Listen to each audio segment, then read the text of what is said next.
ela vai querer parar pra assistir. E eu era dessas crianças. Quando ia circo na minha cidade, por exemplo, eu sou de Jaú, interior de São Paulo, o circo ficava 2 semanas na minha cidade, depois ia pra outra, depois... E aí eu fazia o meu pai me levar todo dia no circo, só pra ver o mágico. Tinha vezes que a gente chegava no meio, já tinha começado, porque tipo, o palhaço eu já tinha visto, já não tinha mais graça, porque eu sabia as piadas. O Globo da Morte eu não gostava, porque era muito alto o barulho. Os trapézios lá... Uma criança de 54 anos de idade, né? Já não tem já paciência. puta. Não, trapézio, chato pra caralho. Aí eu ia só no horário do mágico. Eu ia só pra ver o mágico no circo. Não que eu não goste, sem menosprezar, eu adoro o circo, sempre que eu posso ir eu vou. Mas o mágico me encantava mais. Isso com, sei lá, 6 anos de idade e tal. Era a época que o Mr. M tava no Fantástico bastante. Mr. M. Paladino. Como é que era? O Senhor dos Sortilégios. Inclusive conheci ele ano passado. Fez 1 ano antes de ontem que eu conheci o Mr. M. Tirei foto com ele. Fui expulso de todas as associações de mágico. Sim, porque eu já chego lá. Que... eu já chego lá. Aí eu achava... Só pauta boa aqui. Só coisa corte legal, bom. Só corte bom. E aí eu achava que pra você ser mágico era a mesma coisa que você trabalhar em circo. Você tinha que nascer numa família circense. Porque eu não sei hoje como é que é, mas antigamente quem trabalhava no circo era sempre algumas famílias. Tipo herança genética, né? Era herança genética, era família circense mesmo. E eu achava que pra ser mágico era a mesma coisa, porque a maior parte do contato que eu tinha com mágica era no circo. Não tinha YouTube na época, na minha cidade não tinha shows de mágica, cidade pequena. E televisão, tinha até programas fechados, de TV fechada, mas na minha cidade também não tinha TV fechada, no interior, né? Então, pra mim, tipo, pra ser mágico tem que nascer filho de mágico, ou filho de mágica. Então eu falei, mano, não vou ser, meu pai não é mágico, foda-se. Até que um dia, com 12 anos, um primo meu, de outra cidade, chegou em casa, que foram visitar meus pais, e começou a fazer um monte de mágica pra mim. Eu falei, não. Tu é filho de mágico? Tu não é filho de mágico, né? E aí, nisso eu descobri que não precisava nascer numa família de mágico pra ser mágico. E aí eu perguntei... Aos 12 anos eu descobri que você não nascia mágico, você se tornava, né? E aí... Não vinha a carta de Hogwarts? E não tinha coruja, nada. Não tinha nada disso? Nada, não tinha varinha mágica. Tinha, mas era pititica, assim, nessa época. E também não era mágica, né? Também não era mágica. E também não... Hoje também não tá muito diferente. Inverno, pá, né? Aí eu perguntei pro meu primo, onde que você aprende? E aí ele falou, tem um quiosque de mágica na minha cidade. Ele era de Campinas, lá no Dom Pedro. Tinha um quiosquinho que ele também ficou maluco, comprou um monte de coisa. Shopping Dom Pedro. Grande, é o maior da América Latina, né? E aí eu falei, mãe, me leva no Shopping Dom Pedro. Ela falou, Felipe, é 2 horas de casa. Aí ela, então não vamos. Aí nessa época... ainda era muito de internet de escada e tal, então eu ia muito em Lan House jogar. E aí eu cheguei numa Lan House, ao invés de jogar o CS com a galera, eu comecei a pesquisar mágicas grátis no Google. E aí, tipo, a Lan House tinha 8 computadores. E só jogava em rede, não jogava online. Então, se uma pessoa não estivesse jogando CS, ela era o alvo do bullying geral, porque todo mundo começava a ficar puto porque um time ficava com menos. E essa pessoa era eu. Eu lá anotando as mágicas grátis que eu aprendia, escrevia como é que fazia, chegava em casa, ia fazer pros meus pais. E eles, nossa, Felipe, que mágica legal, parabéns, hein? Aí eu comecei a perceber que, tipo, não ia ter como só esse negócio de mágica grátis. Aí na época também tinha muitos fóruns na internet. Era muito grande esse negócio de fórum, não tinha Zap Zap pra você ter grupo. Então, eram os fóruns, as comunidades do Orkut. Sim. E aí eu comecei a fazer parte Flogão. do... Flogão eu tinha. Flogão do Barbieri 8. Flogão da massa. Aí eu entrei nesse fórum de mágicos e ali foi a primeira vez que eu tive contato com mágicos de verdade. E ali eles começaram a me indicar livros pra ler. Na época era fita VHS pra comprar e assistir, ver como é que era. E aí isso foi em 2004. Em 2006 eu fui no meu primeiro congresso de mágicos. Conheci mágico pessoalmente pela primeira vez, assim. E foi um evento com mágicos do mundo inteiro, com palestras, shows, galas, feira para você comprar acessórios. E ali eu falei, é isso que eu quero pro resto da minha vida. E nunca mais parei. E aí depois comecei a fazer shows infantis, fazia um show na festa de final de ano de uma empresa lá da cidade. Quantos anos você tinha? Eu comecei a fazer show com 15 anos. E eu fui no programa da TV do SBT local lá de Jaú, que pega só na região de Jaú, Bauru, né? Acho que Botucatu e tal. E aí eu comecei a fazer mágica, eu gostei muito de câmera. eu falei, pô, é legal fazer mágica nos lugares, mas aqui o estúdio, essas câmeras aqui, com 15 anos, aquilo pra mim brilhou meus olhos. Eu falei, meu, um dia eu quero ser mágico pra câmera. Nem existia YouTube direito ainda, tava começando, isso era 2006. E aí, com o passar do tempo, eu comecei a viver de mágica, né? Fazia shows e tal. E aí eu fui viajar para os Estados Unidos por quê? Eu precisava aprender inglês de qualquer jeito, porque material de mágica tem muita pouca coisa em português, em língua portuguesa. A maioria é em espanhol e a grande maioria é em inglês. E aí eu precisava aprender inglês para eu poder estudar sobre mágica mais a fundo com as obras em inglês. E lá eu fiquei 7 meses morando em San Diego, né, fazendo intercâmbio, e lá eu perdi toda a minha gama de clientes, porque eu fiquei 7 meses sem fazer show, 7 meses sem ir na televisão, 7 meses sem dar entrevista, 7 meses sem fazer nada, estudando inglês lá e viajando. Quando eu voltei pro Brasil, eu não conseguia mais entrar de novo no mercado, não conseguia, estava muito difícil. E aí eu criei o meu canal no YouTube em 2014, com os meus amigos da faculdade, para fazer as mágicas ali... Você fez faculdade do quê? De publicidade e propaganda.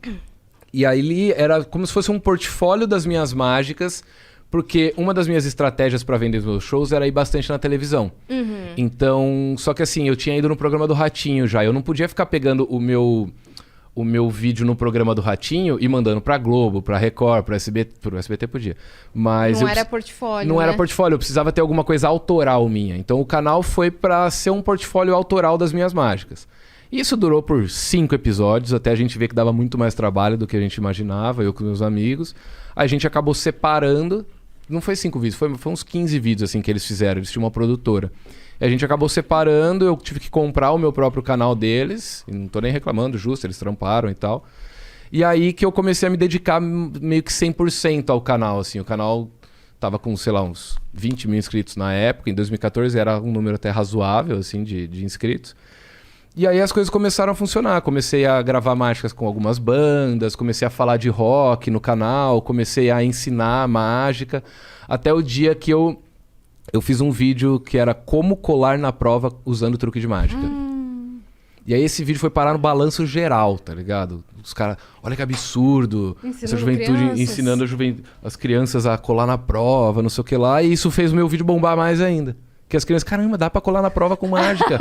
Juntou o útil ao agradável. Eles deram né? visibilidade. Eles deram Os visibilidade. moleques pensaram assim, que absurdo. É tipo isso. Aí eu fiz o 1, fiz o 2, aí o canal começou a bombar muito. Aí eu falei, esse negócio de falar de rock não dá muito bem. O canal chamava Magic and Roll, Magic e Rock and Roll. Eu falei, mano, vamos deixar o rock no visual, no meu fone de ouvido em casa, às vezes na trilha sonora dos vídeos. E eu acho que o negócio é eu focar 100% na mágica, porque tem um mercado a ser explorado aqui. Eu sempre falo, por exemplo, fala o nome de um mágico brasileiro. Anthony. Pior que tem mesmo. É o Anthony. É, tem mesmo. Conhece ele? Conheço. Você Ele- conhece ele de onde? Todas as festas quando eu era criança. Ah lá, tá vendo? Eu conheço 2 mágicos humoristas, é o Ben Ludmer, O Ben Lu e o Caio Martins. E o Caio Martins, mas o Maurício Maurício Dollens, porque ele não é Dollens. daqui, né? É, A gente ele é adotou chileno. o Dollens. Sim, sim. Então eu... Tem mágicos, mas assim, qual seria o mágico mais famoso Então, do mas Brasil? a gente conhece talvez Porque vocês trabalham com isso. Exato, Exato. Mas eu eu não digo assim, conheceria. Qual é o top of mind dos mágicos no Brasil? É o Mr. M, até hoje. E ele já saiu do ar no Brasil há Eu 20 nem ia falar anos. Mr. M porque... Ele não é brasileiro, né? Mas, tipo, no Brasil, Eu o só mágico sei mais David famoso... Copperfield, que É, e é os o nome os que de a gente... fora, é. Sim. Então, tem uma lacuna a ser preenchida no Brasil, que é... Quem é o cantor mais famoso do momento? Ah, é o fulano de tal. Quem é o desenhista, o ilustrador? Tem os gêmeos, né? Quem é podcast, né? Quem é o youtuber? Quem é o humorista? O mágico não se fala. Não se fala de mágica. A mágica tá fora da televisão praticamente. É muito raro ter mágico na TV. É muito raro os canais, os podcasts chamarem mágicos e tal. E agora começou isso um pouco comigo. Então eu tô indo nos podcasts, eu tô com o meu canal indo bem. Sim. Então a mágica tá voltando a Furar a bolha, né? A furar a bolha, que só aconteceu há 20 anos atrás com o Mr. M. Sim. E ficou uma lacuna até hoje. Então aí eu falei, é isso que eu quero preencher com o meu trabalho. E agora eu acabei de fazer aparecer comida aqui pra gente. Sim, a gente nem pediu, velho. Como Não, é que eu você pedi fez antes de vir aqui, eu falei, tem comida aí? Fome. Dessa vez eu pedi muito molho daquele que a gente isso? gosta. Daquele especial. Perfeito, o povinho tá feliz aqui. E foi assim que as coisas foram... Lógico, né? Tem muito mais coisas, percalços no não meio. nos esconda detalhes, cara. Tem... Você acha que a mágica, claro, tem dom e tem teoria, tem né, o quanto se aprende. Aham. Mas porcentagem, vamos lá. Quanto é dom e o quanto é sentar a bunda Prática. e estudar? Vocês vão falar que eu tô exagerando, que é mentira, mas assim...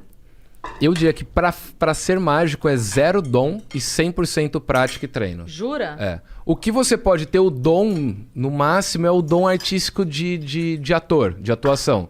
Então, se você manja de atuação, coisa que eu não manjo, ok. mas isso vai te ajudar muito. O Dollens, por exemplo, é um especialista Então, nisso. o Dollens, ele diz que ele não é mágico, Obrigado. ele fala que ele é um prestidigitador. Que, na verdade, ele é extremamente hábil com os dedos, pra sorte da esposa dele. Inclusive, um beijo, Dati. Não, mas é sério, ele fala que ele na verdade, ele tem uma habilidade fora do comum com os dedos, e ele aprendeu a usar isso na nossa ilusão, né? Em 1 segundo a gente pisca, ele construiu uma capela, igual o Rodrigo Hilbert. Então, É que cada mágico que você perguntar isso vai falar uma coisa, porque depende do personagem que ele tá inserido. Sim. Entendeu? O Dollens, ele tem esse personagem de ser habilidoso, de fazer as coisas com maestria, aquela coisa mais clássica e tal. Mais teatral. Mais teatral. Eu já não, eu já sou mais o mágico assim do dia a dia, sabe? Roots. Mano, tamo aqui trocando uma ideia, vai saindo, sabe? As coisas vão acontecendo. Eu não sou muito de palco mais, sabe? De me vestir como um mágico. Eu tô querendo quebrar essa barreira entre o público e nós. Porque assim, o mágico clássico de fraque, cartola e tal... Por que ele se veste assim até hoje? Porque na época que a mágica estourou no mundo... As pessoas se vestiam dessa forma. Então o mágico ele tinha que estar vestido igual à plateia. E a plateia, normalmente, dos teatros, era de classe alta. Eram os ricos, era a burguesia. Então a burguesia se vestia com a cartola, com o fraque, né? E aí o mágico se vestia igual para ele estar em tom de... Em nível igual com a audiência. Então, na verdade, a roupa tradicional do mágico, ela não é um figurino de mágico. Pelo contrário, era uma tentativa de ficar igual. Era uma tentativa de ser igual Só que daí a sociedade mudou a roupa e o mágico É, E o continuou. ficou mágico atemporal. continuou. Exatamente. A personificação do mágico virou o cara de cartola. Sim. E eu, assim, nada contra quem continua. Mas eu gosto da coisa mais contemporânea, entendeu? Então eu gosto de... Na verdade, você tá repetindo a história. Você tá se vestindo igual a sua plateia. Eu tô repetindo a história, eu tô me vestindo igual a plateia. Sim. É isso. Perfeito. Basicamente isso. E eu também não acredito que em dom, um negócio que nasceu com dom. Acredito que as pessoas nascem com predisposições, Sim, e elas vão lá e lapidam aquilo. né? assim, pra algumas habilidades. E aí. Mas eu acho que existe dom pra algumas coisas. Por exemplo, gente que nasce com ouvido absoluto. Isso é dom. Você consegue treinar e chegar perto? Até consegue. Consegue. Mas a pessoa tem gente que já nasce com esse dom. Cara, tem uma amiga né? Com minha... essa qualidade. Mas ela tem que treinar também. Tem que treinar também, Tem uma amiga minha que ela tem paladar absoluto. Ela dá aula de gastronomia. E ela é um demônio mesmo. Assim, ela me contava que os alunos dela, tipo, ela passava uma atividade lá, tipo, fazer pudim. Aí, atividade, ela passava as coisas lá e tal. E os alunos faziam. Aí ela chegava e ela fazia assim... Glória?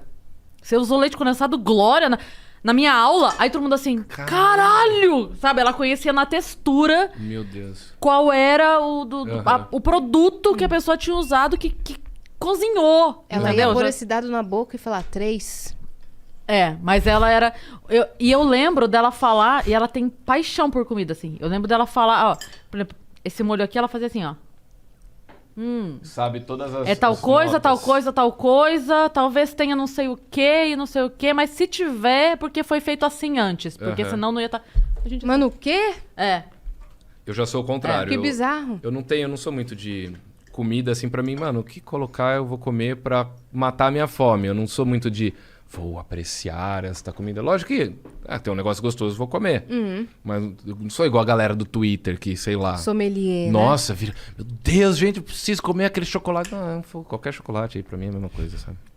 Você não tem essas vontades Não, mais eu sou peculiares. tipo. Eu sou surdo de paladar. Maravilhoso. Entendi. A Maravilhoso. analogia é perfeita. E depois disso, de você ter furado a bolha que você falou, como é que você teve a ideia de fazer o podcast Fala Cadabra? O meu podcast, ele surgiu, óbvio, por influência de toda a cena e tal, mas era uma coisa que eu tava tentando descobrir como é que eu faria, porque o meu canal eu fazia muita mágica na rua. Então eu ia pra Avenida Paulista, parava pessoas aleatórias e começava a fazer as mágicas, gravava e punha no canal. Com a pandemia, não dá mais pra eu fazer isso. Sim. E aí eu falei, vou começar... Eu já ensinava algumas mágicas no meu canal e tal, eu falei, vou focar em ensinar mágica no meu quarto ali, vou ligar a câmera e vou ensinar as paradas. Comecei a ensinar, começou a dar bom, beleza, mas chegou um momento que eu enjoei de ser só o cara que faz tutorial de mágica na internet, sabe? Falei, eu preciso mostrar para as pessoas que eu não sei só ensinar, eu sei também fazer. Mas para quem que eu vou fazer as mágicas? Direto para a câmera? Tem uma limitação muito grande de fazer a mágica direto para uma lente, sabe? Você não tem a participação, a pessoa não pode escolher uma carta, ela não pode pensar, eu posso cortar o vídeo, posso editar. Então, sempre que tem alguém inserido junto para representar a audiência, a mágica fica mais forte. Aí eu vi a galera fazendo podcast e falei, se eu tivesse um podcast, que seja uma vez por semana, eu vou ter uma pessoa por semana lá para eu fazer uma mágica nova. Criei o podcast e foi muito bem. Começou super bem. E aí começou a bombar e tal. Eu falei, vou mudar pra 2 por semana. Já tá indo bem. Foi a pior cagada que eu fiz. Porque aí eram 2 mágicas novas por semana que eu tinha que aprender, treinar e fazer. E aí isso começou a me dar umas crises de ansiedade fodida, assim, de, não tô preparado pra amanhã. Aí eu comecei a não fazer mágica com todo mundo que ia. Tinha gente que ia lá, eu só trocava uma ideia e era isso mesmo. Mas daí a galera no chat, e a mágica? Aí a galera começou a Mas reclamar assim, que não tinha mágica.